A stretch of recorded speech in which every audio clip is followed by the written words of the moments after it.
It was a love affair born in the Bayou. She was a stunning young woman. She came from a very loving family. She had a beautiful smile that just took you in.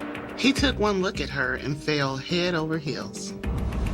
Together, their lives seemed unstoppable.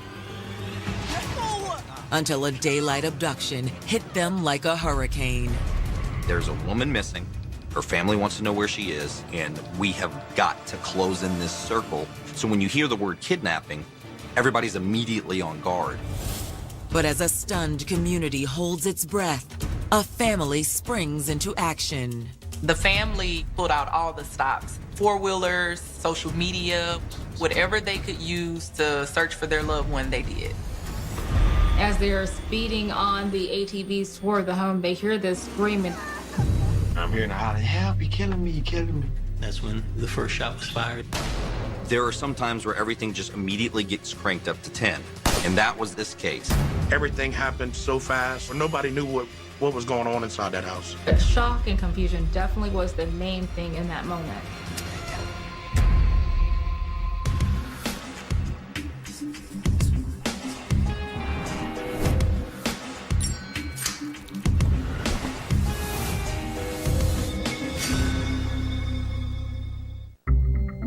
November 6, 2013. It's a warm, humid afternoon in the capital of Cajun country, Lafayette, Louisiana.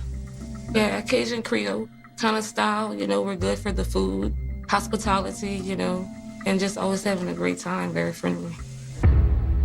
Down on Madeline Street, Lafayette resident Demetria Robinson is heading home after her shift. It was a normal November day. I had just gotten off of work. Demetria crosses the street to her house, and shortly after she gets home, she hears a commotion outside of the community daycare facility across the street. I was standing outside, and I just hear noise, and I just seen this car, and this woman, she was blowing her horn. And I was like, what's going on? All of a sudden, you see two adults fighting. There's a woman literally trying to fight for her life, pleading for help. Pleading for anyone to help her and her child. Leave her alone! He's on top of her, and the baby is under her. Mind your business. And her eyes just looking at me saying help. But in that same instant, you look at the baby, he's crying, looking at me. It was just a crazy situation. In that split second, Demetria makes a fateful decision. I said a little prayer to myself. I said, God, just help me to get the baby. If you want me to get the baby, just help me. In some kind of way, I was just able to reach and just get the baby. And I made sure the baby was okay. And I took him into safety. The man took the woman and drove off, holding onto the steering wheel and her by the back of her head. So a lot of questions are running through people's mind, but through it all, they are in shock and they are confused. Within minutes, Lafayette dispatchers are flooded with 911 calls. There's a man beating a woman over here! Police race to the scene of the attack and are immediately thrust into an unbelievable manhunt where every last second counts and where one young mother's life hangs in the balance between life and death. In southern Louisiana, no one will ever forget the name Bethany Arsenault.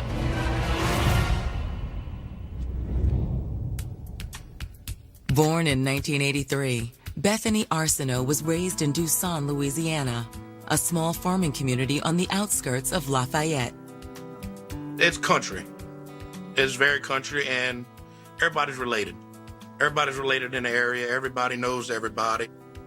The Arsenault clan was no different, and Bethany grew up surrounded by a large extended family. She had this big, tight-knit family. There were always lots of cousins and friends around, cookouts, family dinners, and they genuinely loved and supported one another. By the time Bethany entered high school, she had grown into a beautiful young woman with electric eyes and a magnetic personality. Bethany was really a strikingly beautiful young lady. She was 5'8", had these glowing eyes, and just exuded an alluring, attractive energy. She was smart, sweet, drop-dead gorgeous, and of course, more than one young man found her irresistible. Like a lot of young women her age, after high school, Bethany dated a few guys, but true love remained elusive. During her early 20s, she worked and had a couple of boyfriends, but for whatever reason, those relationships didn't work out. She came from a great family. She wanted a family of her own someday, but of course, it's not always easy to find Mr. Right, especially in a small town. But then in 2010, at the age of 26, Hey, Bethany. Bethany ran into an old family friend, My friend Scott, right? Yes. Scott Thomas. Scott and Bethany had met a few years earlier. He was friends with her cousin Marcus, and her brother Victor knew him. How you doing? I'm good. How are you? I'm good. Long time no see. Like Bethany, he was 26, hardworking, and came from a good family in nearby Leonville, Louisiana. Scott was charming, funny, and sweet. And best of all, he was single like her. So when you gonna hang out? We're hanging out right now. I'm talking one-on-one time. Soon? I hope it's sooner than later. Given Scott's history with her family, there was a real comfort level between them. Bethany felt like she could trust him, that he was a good guy, and when they went out together, they just clicked. Their connection was just electric and immediate, and Scott just couldn't spend enough time with Bethany. He was a guy in love. They were both young, good-looking, and fun. They spent a lot of time together. Within a few months, Scott and Bethany moved into a home together in Leonville, Louisiana, about 30 miles from Bethany's family. This is what Scott wanted. He wanted them to live together. He wanted them to build a family together. A wish that came true in 2011 when their son Jackson was born. Scott and Bethany had a beautiful little boy. And like any couple with a new baby, at that time, they were very, very happy together. But as much as Scott and Bethany adored their son, life under the same roof wasn't always perfect. Scott loved Bethany very much, but he could be a little emotionally up and down, a little suffocating, and on top of all that, Bethany was used to being closer to her family and was feeling a little disconnected. Ultimately, in June of 2013, they both decided it would be best if they went their separate ways. Scott stayed in Leonville, and Bethany went back to Tucson to be closer to her family. They shared custody. Bethany had primary custody, but Scott was definitely in the picture. Bethany was working with him. You know, he was seeing his son. She just didn't want it to be involved with him on an intimate level. Honestly, it seemed like they were back to being good friends, family friends, who just so happened to have a beautiful young son together. But just when it seemed like Bethany and Scott were back on even keel, a shocking chain of events ripped their lives apart. It begins that fateful November day in 2013. Here is this beautiful young mother attacked and abducted in broad daylight. It was just a crazy situation. A situation that would leave a community holding its breath and wondering what kind of monster might be lurking in their midst. This was the third abduction in a year in the community, and there was a real fear that the same person was responsible.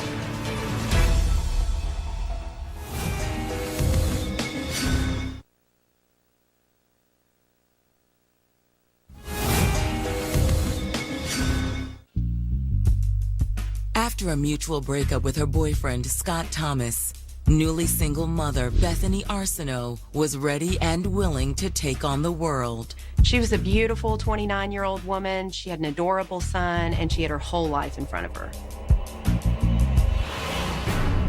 But just as life was looking up, an unspeakable horror rips Bethany's life apart. On November 6, 2013, Bethany was violently abducted outside a daycare center in Lafayette, Louisiana. Everybody was really shocked and believe that's happening. There was a lot of confusion as to just what was going on. Whether it was a kidnapping, a carjacking. All that was known was that a male had a female and took off with her. And there was a child involved, and the child had been rescued. As responding officers try to ascertain the situation, eyewitnesses describe a chaotic and violent scene. What did you see step by step? I saw her get out the car with her son, and then he started pushing her into his car. They said that there was an African-American male between 5'10", 6 feet tall, He grabbed the woman, threw her in the vehicle. It was a white Buick LeSabre. It happened like so fast. I don't even remember seeing his face. The only thing that really sticks in my head is that girl eyes. The police put out a statewide APB on the vehicle, but they only had a vague description of this man, and they had no idea what his motivations were. And as for the car at the scene, police trace it back to Bethany Arsenault. People don't know if these two know each other. Is this just a random guy? Is he someone who escaped from prison? Or is he a rapist? So many things could have been going through their heads. You never know what could happen to that woman, to Bethany. But as questions about Bethany's abduction begin to swirl, investigators are forced to face a sad new fact about life in Lafayette.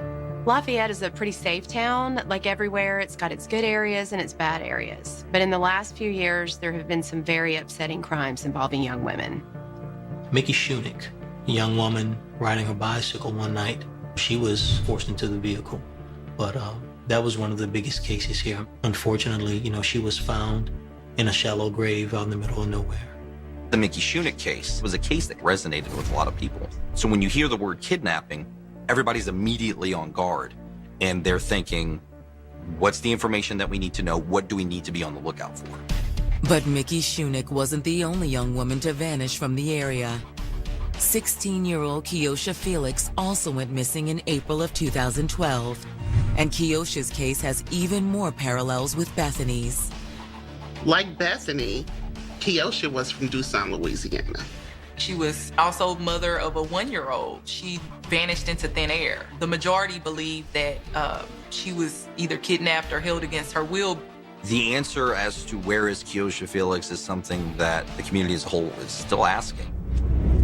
Consequently, authorities fear Bethany's abduction may not be an isolated incident.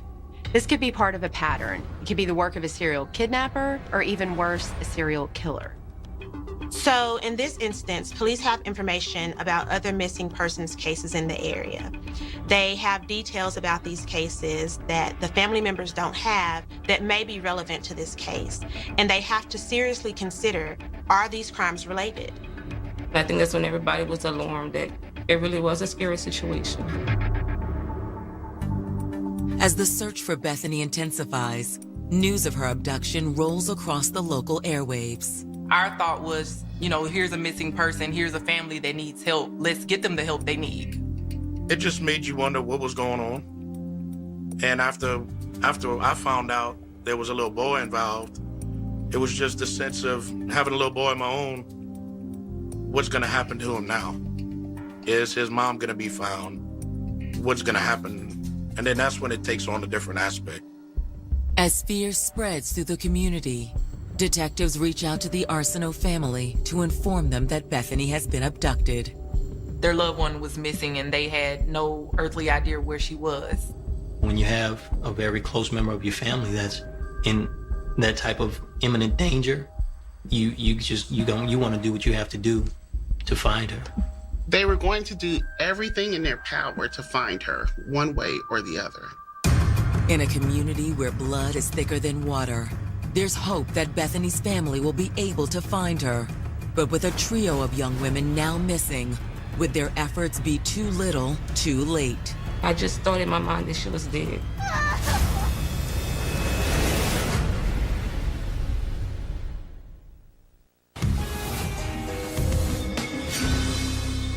We have a code as journalists to try to remain unbiased and try to remove yourself from the story. But when you cover stuff like this and for such an extended amount of time, you do become invested. You do start to know some of the people. And so when you hear kidnapping, you immediately jump into the mode of, we need to find out what's going on because we live next to these people. We know these people. We're related to some of these people. We call these people our friends.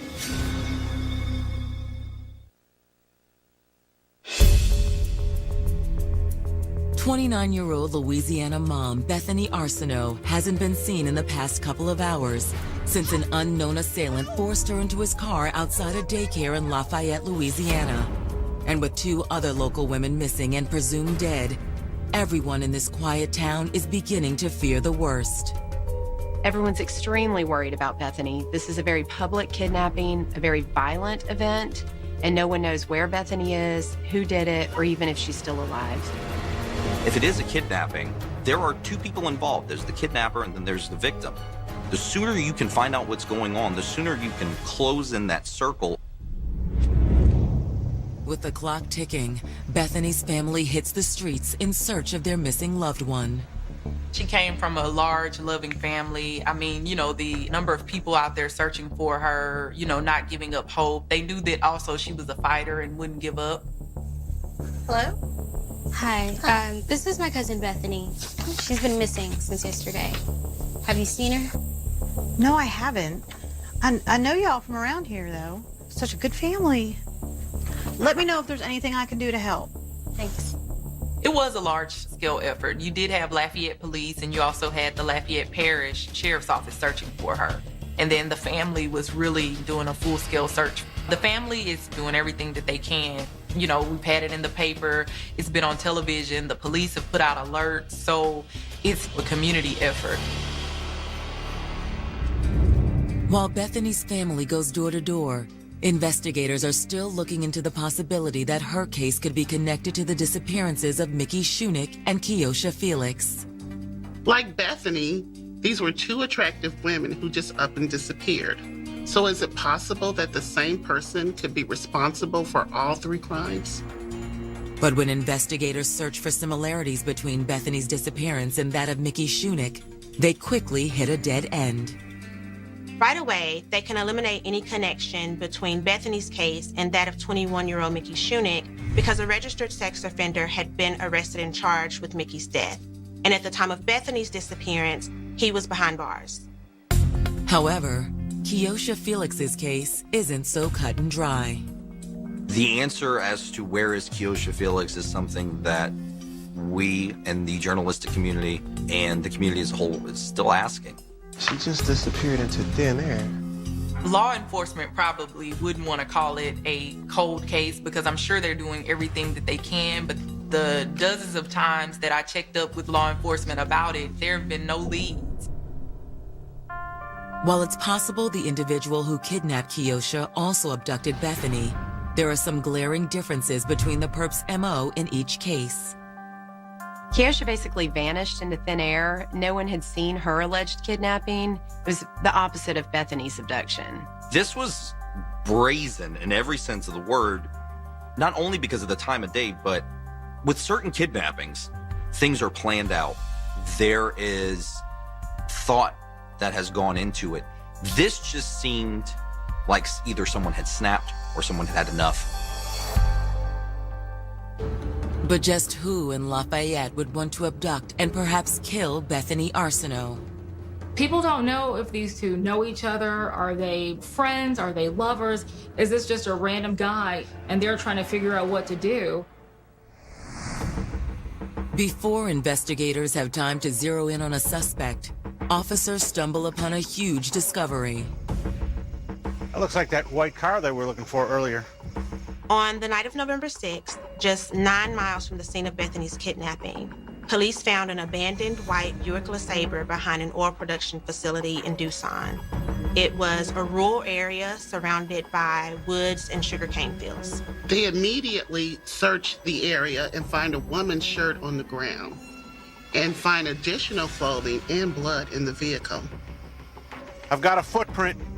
When authorities arrived, they saw 2 sets of footprints heading into the fields. Somebody's barefoot and they're heading into the sugarcane. But tracking the prints at night through towering sugarcane fields is no easy task. That area, you look in sugarcane, probably 5.5, 6 foot tall. I mean, growing up as kids, we used to go play in it, treated it like a maze. It's very easy to run inside sugarcane and get lost. Coupled with the challenges of the landscape, a recent rain had just fallen in the area. They were not able to find any leads, and it probably had something to do with the weather conditions. Because some spots were still wet. Those fields hold water. But as far as to find footprints inside there, it's pretty rare. Even though the footprints don't pan out, officers have better luck with the abandoned vehicle. When police ran the plates on the Buick, they found that it belonged to Bethany's ex-boyfriend, Scott Thomas. But could the doting father of Bethany's young son truly be behind her shocking abduction? If so, just what had pushed him over the brink?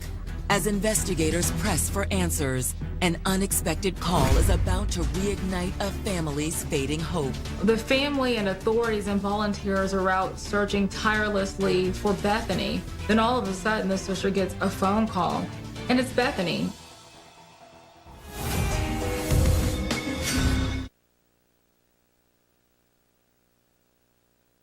Police in Lafayette, Louisiana have just made a disturbing discovery in the search for beautiful mother Bethany Arsenault, who has been missing for 3 hours.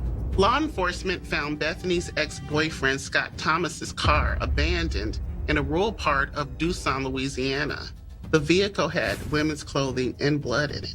When the authorities did find the car, they did see some footprints. They kind of followed where that went. However, the footsteps did not lead them in any path to locate Bethany or Scott or have any clues as to where they ended up. While authorities intensify their manhunt, investigators try to determine what may have sparked this violent abduction. As detectives speak to Bethany's family, they uncover a troubling truth. Bethany was in a relationship with Scott, and it was a violent relationship. To friends, co-workers, and the larger Lafayette community, this revelation comes as a shock. From the outside looking in, they looked like friends, ex-boyfriend and girlfriend, but friends who cared about the well-being of the child they had together.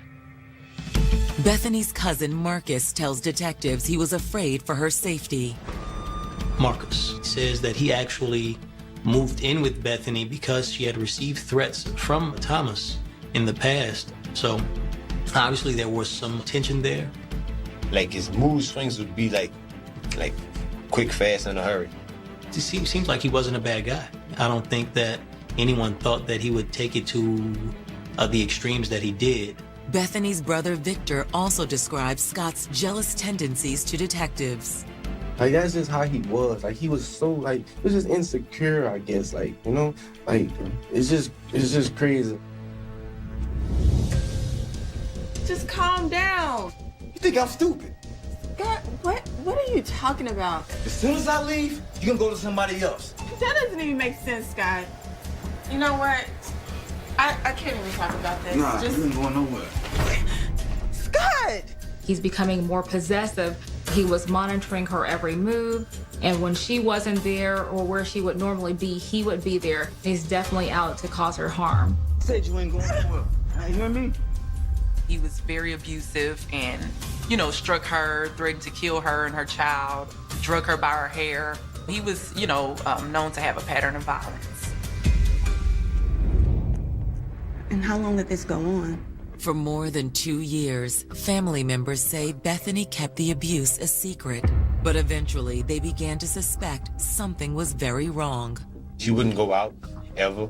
She wouldn't do things she used to do. Mm-hmm. But I started catching on to it after I started hearing a little bit of things, There's a lot of shame and embarrassment for victims of domestic violence. A lot of times the victim of the abuse is being told that it's their fault they're being abused, and they start to believe it.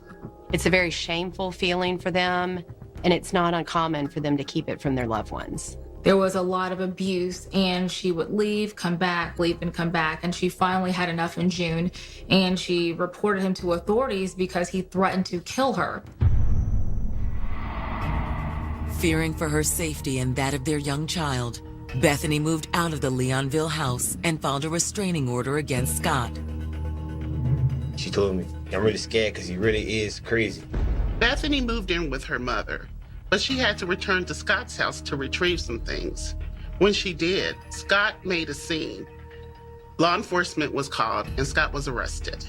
He was like, Bethany, I'm gonna get you here. I'm gonna get you here. After his arrest, Scott was apologetic, and he made it clear to Bethany that he intended to change his life for the better, and he hoped that Bethany would allow him back in her life. We know that she was in a relationship that had involved domestic violence. She made a report to authorities. However, the person that she made the report against was the father of her child. She would leave, come back, leave and come back, and she finally had enough. According to Bethany's brother, Victor, that was a bitter pill for Scott to swallow. He wouldn't tell me exactly, I'm gonna kill myself, but he would always like, I can't live like this. He just had in his mind, like if he couldn't be with Bethany, nobody could be with Bethany. For detectives, it's now clear Scott Thomas is their man. But if Bethany is Scott's captive, they know there may not be much time to save her. No one even knows that Bethany is still alive. This guy sounds suicidal, and it's quite possible he's planning to kill Bethany and himself. Several hours into the search, when it seems the stakes couldn't get any higher, Bethany's sister receives an unexpected call. Hello? Oh my God, Bethany. Listen, I need you to take care of my son. Please tell me that you'll take care of my son. What? Where are you? Where are you? Just promise me. Bethany, where are you? Bethany. While it's reassuring to know Bethany is still alive, the sense of relief is fleeting. The sister doesn't know where her sister's calling from, what's going on, but those words, take care of my son, kind of implies like, hey, this is it. It's your responsibility because I'm not going to be here anymore. But as one family's worst nightmare continues to unfold, another equally shocking development takes the case in an even more unbelievable direction. One of the younger cousins went to see the psychic. She said, don't go too far. Bethany is still in the area.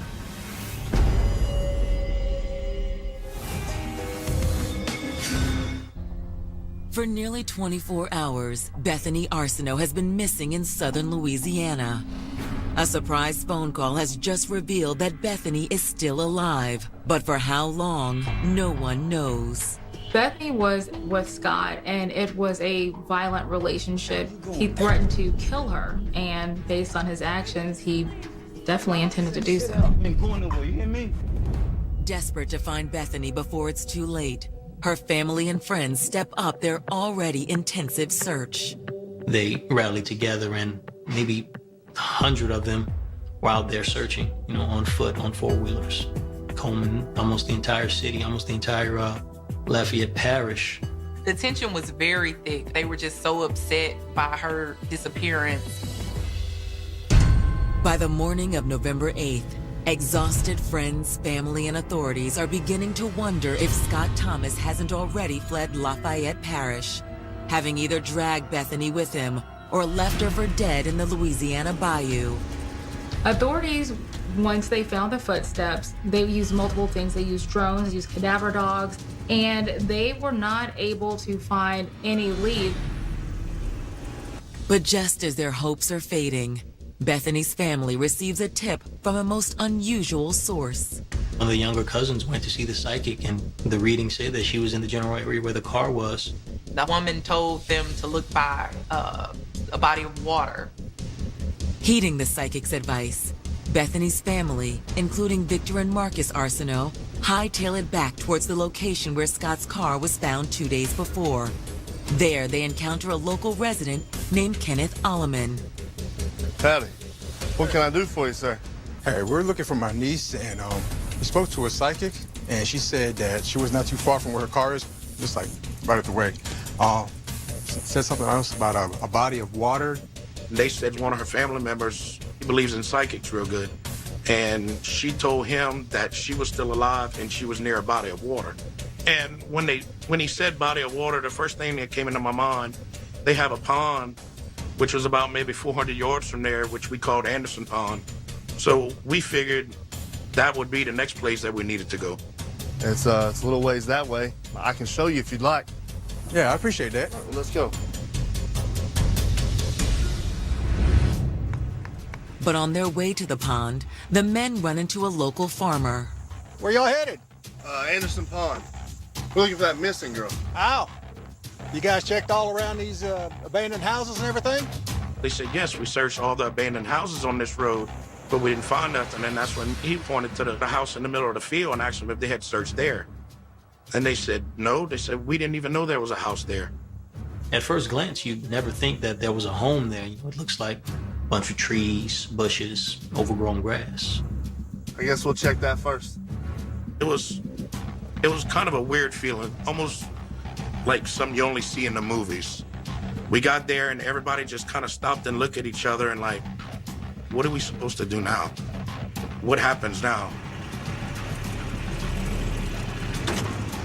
Hey, check out the back. He was going towards the back of the house, and then that's when she started screaming. Hang up right here, okay? Hearing Bethany's cries for help, her cousin Marcus takes action. Marcus breaks it open, and at that point he could hear Bethany scream. Bethany! Bethany, is he on? Where are you? Bethany!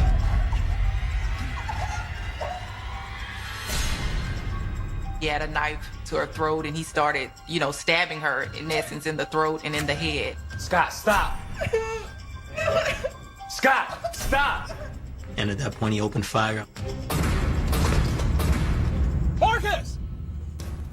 When she started screaming, everything happened so fast, and everything, the gunfire and everything, everybody scattering at the same time, everybody calling for the police.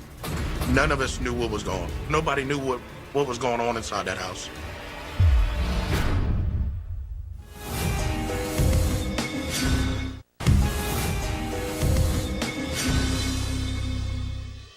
Acquaintance kidnapping, where the victim knows their kidnapper, has the largest percentage of female victims. Kidnapping is more often associated with other crimes and has the highest percentage of injured victims.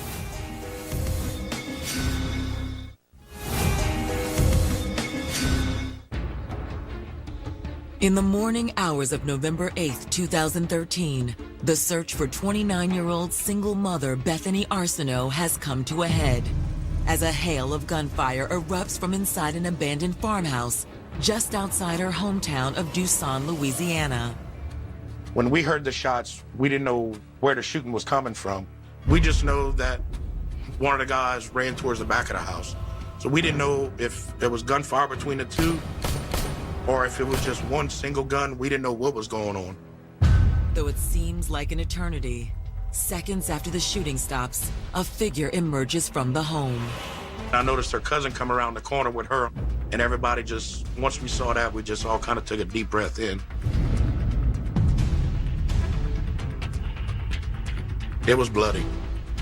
I mean, she had blood coming from her head and her neck and everything. We saw the knife wounds to her neck. We saw the knife wounds in her head. And we knew she needed to get to the hospital quick. But as serious as Bethany's wounds appear, when first responders arrive, they quickly ascertain that her injuries are not life-threatening. And fortunately, she's going to survive. Everyone is clapping, they're cheering, they're hugging each other. So it was a moment of triumph. With Bethany now en route to a hospital, a team of officers cautiously enters the abandoned farmhouse. Clear right. Officers don't know if Scott Thomas is truly dead or if he's still alive, armed, and dangerous. Moments later, they find his lifeless body in a bedroom. Body left. Tango 7, starting major crimes and a detective, please.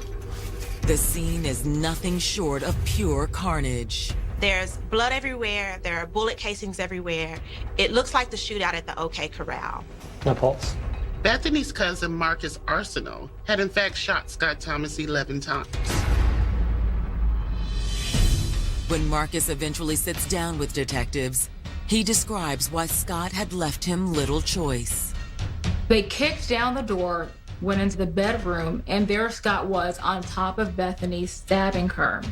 They tussling, which somehow, she's like, he's stabbing me. Mark, he killing me. Help, he stabbed me in my head, he stabbed me. When the first shot hit him, he kept stabbing her.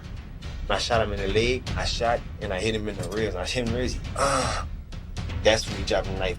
He had to strike him 11 times before Bethany was able to free herself from his grip. That's how strong and possessive he was. He was being shot numerous times, but he was intent on causing her physical harm and killing her. But just how lucky Bethany is to be alive doesn't become clear until 11 days later when she's able to speak with detectives. According to Bethany, It all began on the afternoon of November 6, 2013. So although she had a restraining order against him, she did have shared custody. This was a prearranged meeting, and as they would do whenever it was her time to pick up her son, they would meet in a neutral location. Apparently, as this exchange is occurring, he made some sort of advance towards Bethany. He was trying to talk to me and trying to hug me, and I was like, no, Scott, I'm leaving. He just went crazy. And I know how Scott do, and he was mad or whatever. So I seen him in my rear view. He was speeding, like following me, chasing me. So I went to the closest place I knew, and that was daycare. So Scott chases Bethany to the daycare. He's yelling, he's screaming, and he throws Bethany in the car just after a Good Samaritan is able to grab her son and takes off. Scott was able to snatch Bethany and throw her into his vehicle and drive off, holding onto his steering wheel and then grabbing Bethany's hair so she could not break free. He was just mad. You see what you made me do? You see what you made me do? Bethany says Scott then marched her through the adjacent sugarcane fields. They hid out in the ditch while the family, our police officers, roamed right up and down the street, feet away from them. Of course, he threatened to kill her if she was to make a sound. He basically drug her through the woods that first night of the kidnapping, and then eventually he drug her to this house. Bethany's time in that home was like a living hell. It was worse than prison. He watched her every move. There was a lone mattress in the corner of a room, very little sunlight, and I believe a jug of water may have been left behind for some years, I'm sure. The first night she was forced to sleep on the floor under a dirty carpet while he had a knife to her throat. I couldn't move, I couldn't do nothing because he was threatening to kill me and he kept saying he had a gun. He had a gun. And when we'd sleep, he would sleep with a knife around my throat. I know that he kept her for those 2 days without any food or water. Torture. But Bethany says that even in her weakened state, she continued to fight for her life. The first day there, she was trying to go into the restroom, and she was like, you know what, I'm not gonna let this guy just, hold me here. So she got a curtain rod and tried to hit him upside the head. And, it just bounced off. Her second day, she was using the restroom, and she took a piece of wood and tried to break free by knocking out the window, but we caught her. To make matters worse, Bethany says that with each passing hour, Scott was growing more and more unstable. He would cry and say, he should have just loved me. Why he just didn't love me? He would get angry. He would get mad. He kept saying he was going to kill me, and then he was going to kill himself. His emotions and mood varied. And even at one point, Bethany said he became paranoid. And she said that she sensed that he kind of regretted that it got that far, but it was too late for him to turn back. Throughout the whole ordeal, he made it known that his main intention was to kill her, but they were going to die together. Then, on the morning of November 8th, a glimmer of hope appeared. They woke up, they both heard the ATVs, and he was like, oh, it's your family, they're coming for you. And he put her on the bed and he held a knife to her as the family neared, and then he said, we're about to die. Bethany knows this might be her last chance to survive this ordeal, and she just starts screaming. All I felt was him trying to slice my neck. So I kept hollering, help, help. He killing me, help, help. Moments later, it was all over. So Marcus kept saying, let her go, Scott, let her go. And he kept trying to slice my neck. And I kept hollering, no, Marcus, help me. He's trying to kill me. He's trying to kill me. Please help me. And Scott didn't say nothing. Lamar fired the gun.